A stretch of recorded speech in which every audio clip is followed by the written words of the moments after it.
এটাই আপনার জন্য যথেষ্ট। আল্লাহ রাসূল সাল্লাল্লাহু আলাইহি ওয়াসাল্লাম ডাকতে বলে মানে কিয়ামত যখন সংঘটিত হবে, মানুষেরা জান্নাতের মধ্যে চলে যাবে, অনেকে জাহান্নামের মধ্যে চলে যাবে। তখন তো মানুষেরা জাহান্নামের মধ্যে যাইয়া কান্নার হাবুডুবু খাইবে, আর যারা জান্নাতের মধ্যে যাবে তারা তো আনন্দের মধ্যে বেঁচে থাকবে। তখন কে ওই সময় আপনাকে আল্লাহ বলে ডাক দিবে, কিংবা আমার উপরে দুর্পাত করবে?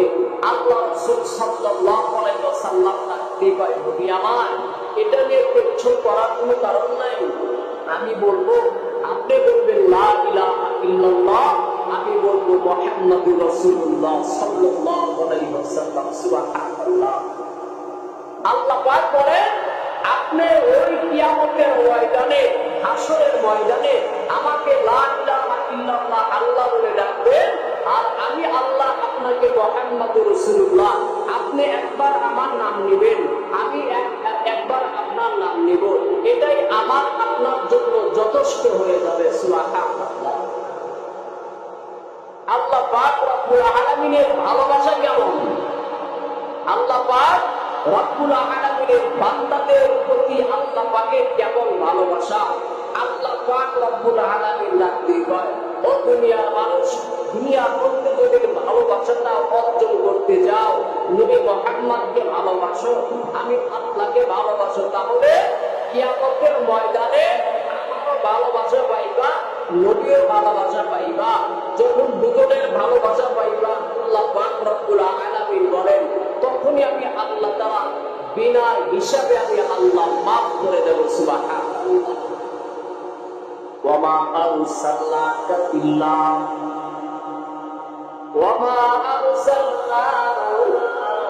ইল্লা রাহমাতাল লিল আলামিন।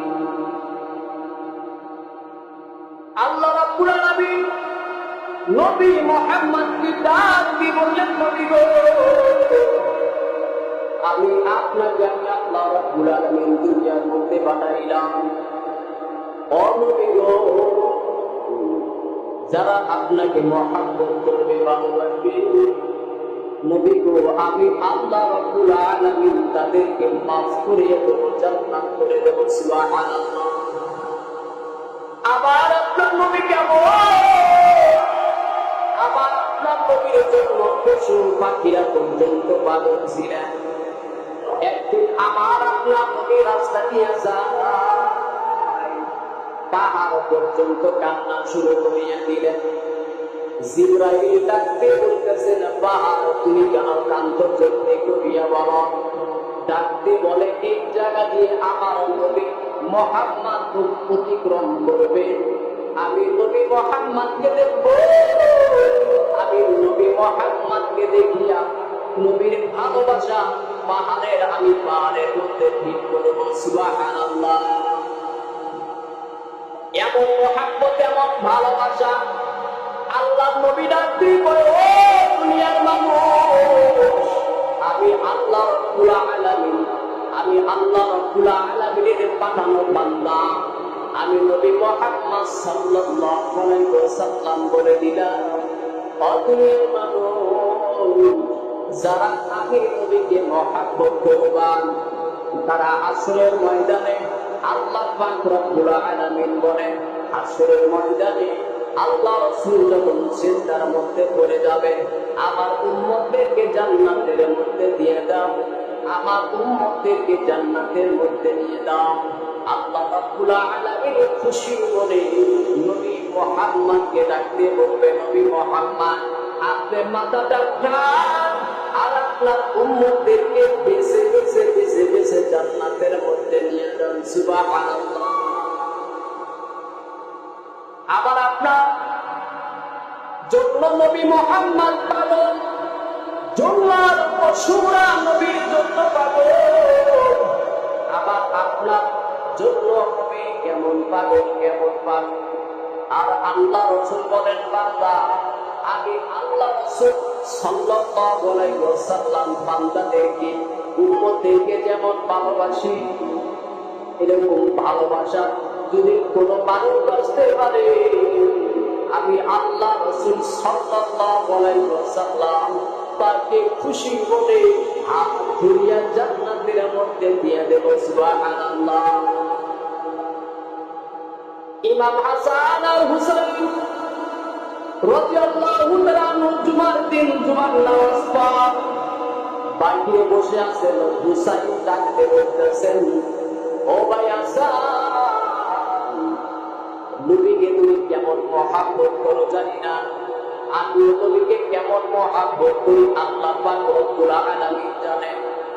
কিন্তু ভাই হাসান, তোমার থেকে আমি বিশ্ব নবীকে বেশি মহব্বত করি। সুবহানাল্লাহ। হাসান ডাকতে কয়, না, তোমার থেকে আমি বিশ্ব নবীকে মহব্বত করি। হুসাইন ডাকতে কয়, আমি নবীকে মহব্বত করি। হাসান ডাকতে কয়, না, তোমার থেকে আমি বিশ্ব নবীকে মহব্বত করি। হযরতে হুসাইন রাদিয়াল্লাহু তাআলা মনে মনে চিন্তা করলেন, ও ভাইরা, আমি বাড়ির মধ্যে চলে যাইব, বাড়ির মধ্যে মার দরবারের মধ্যে যাইব, তারপরে খোঁজা যাবে, তোমার হইয়া যাবে তুমি নবী মুহাম্মদকে বেশি ভালোবাসো নাকি আমি নবী মুহাম্মদকে বেশি ভালোবাসি। আল্লাহ রাসূল সাল্লাল্লাহু আলাইহি ওয়াসাল্লামের প্রেমে পাগল হইয়া দুইটা নাতি কেমন যেন পাগল হয়ে গেছে। এই নবীকে বেশি মহব্বত করে ইমাম হাসান নাকি ইমাম হুসাইন। হুসাইন রাদিয়াল্লাহু তাআলা মার দরবারের মধ্যে চলিয়ে গেলেন। মাকে ডাকতে বলতেছেন, মা, আমার ভাই নাকি আমার নবীকে বেশি মহব্বত করে। আমিও বলছি আমি নবীকে বেশি মহব্বত করে। এখন প্রমাণ হইয়া যাবে নবীকে কে বেশি মহব্বত করে। বলে, প্রমাণ কেমনে করবা? বলে, সরকার একটা ছেলের দাও, নবী মুহাম্মদের দুজন নাম লেখো, যার নামটা সুন্দর হবে ওই ব্যক্তিটাই নবী মুহাম্মদকে ভালোবাসবে। সুবহানাল্লাহ। ইমাম হাসান আর হুসাইন রাদিয়াল্লাহু তাআলা নবীর নাম লেখা শুরু করিয়া দিলেন। নাম লেখা শেষ হয়ে গেছে। হুসাইন হাসানের ছেলেদের দিকে তাকান, হাসান ও হুসাইনের ছেলেদের দিকে তাকান। কি ব্যাপার, কি হয়ে গেল? হুসাইন যেরকম ভাবে মুহাম্মাদের নাম লিখছে, হাসান তো সেরকম ভাবে মুহাম্মাদের নাম লিখছে। কিছুই বোঝা যায় না, কি করা যায়, কি করা যায়। হযরতে হাসান ডাকতে বলতেছেন, ভাই, এখন আমি যদি বলি আমার হাতের লেখা সুন্দর হয়েছে, তুমি মানবা না। আর তুমি যদি বলো আমার হাতের লেখাটা সুন্দর হয়েছে, আমি মানবো না। বিচরণ নাই। এখন কার কাছে যাওয়া যায়? চলো চলো চলো, আমরা আমাদের মার দরবারের মধ্যে চলিয়ে যাব। মা যেটা বিচার করিয়া দেবে। মা যদি বলে অমুকের হাতের লেখাটা ভালো হয়েছে, হাসানের হাতের লেখাটা ভালো হয়েছে, তাহলে আগে নবীকে বেশি মহব্বত করি। আর যদি মা বলে না, হুসাইনের হাতের লেখা ভালো হয়েছে, তাহলে তুমি বিশ্ব নবীকে বেশি মহব্বত করবা। সুবহানাল্লাহ। হযরতে হাসান হযরতে হুসাইন রাদিয়াল্লাহু তাআলা মার দরবারের মধ্যে চলে গেলেন। মাকে ডাকতে বলতেছেন, মা গো, ও মা, আমরা দুই ভাই নবীর প্রেমে কেমন যেন পাগল হয়ে গেছি। মা ডাকতে বলতেছেন, কি আপনি পাগল হয়েছে? যুক্তি করিয়া ডাকতে, মা গো,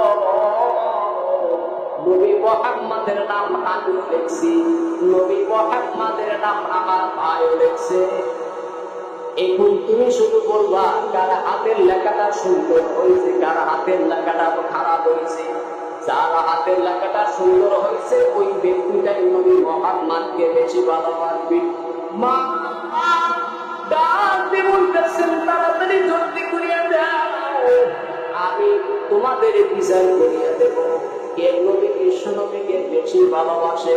কিন্তু ফাতেমা রাদিয়াল্লাহু তাআলা আনহা দুটা ছেলের যখন হাতের মধ্যে নিলেন, নজর ঘুরিয়ে দেখে হুসাইন যেমন ভাবে মুহাম্মাদের নাম দেখছে, হুসাইন সামনে মুহাম্মাদের নাম দেখছে, কেমন যেন আশ্চর্য হয়ে গেলেন।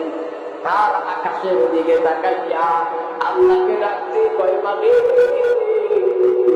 এর করিয়া দেব। আমার ছোট ছেলে যেরকম ভাবে মুহাম্মাদের নাম লিখেছে, আমার বড় ছেলেও তুমি এরকম ভাবে লিখেছে। এখন কেমন করে বিচার করবো, বিচার করবো।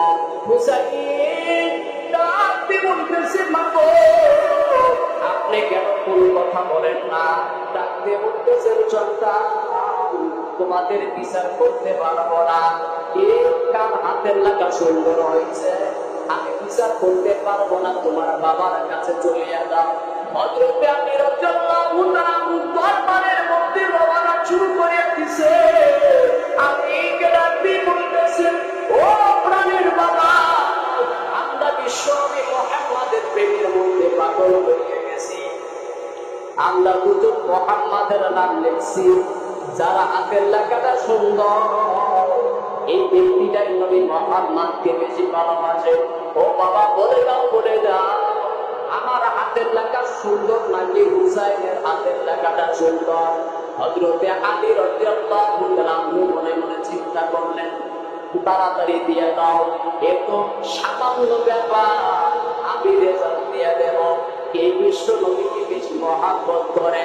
হযরতে আলী রাদিয়াল্লাহু তাআলা যখন সিলেটটা হাতের মধ্যে নিয়ে নিলেন, নজর করিয়া দেখি হুসাইন যেমন ভাবে মুহাম্মাদের নামটা লিখেছেন, হযরতে হাসানও সেমন ভাবে মুহাম্মাদের নামটা লিখেছেন।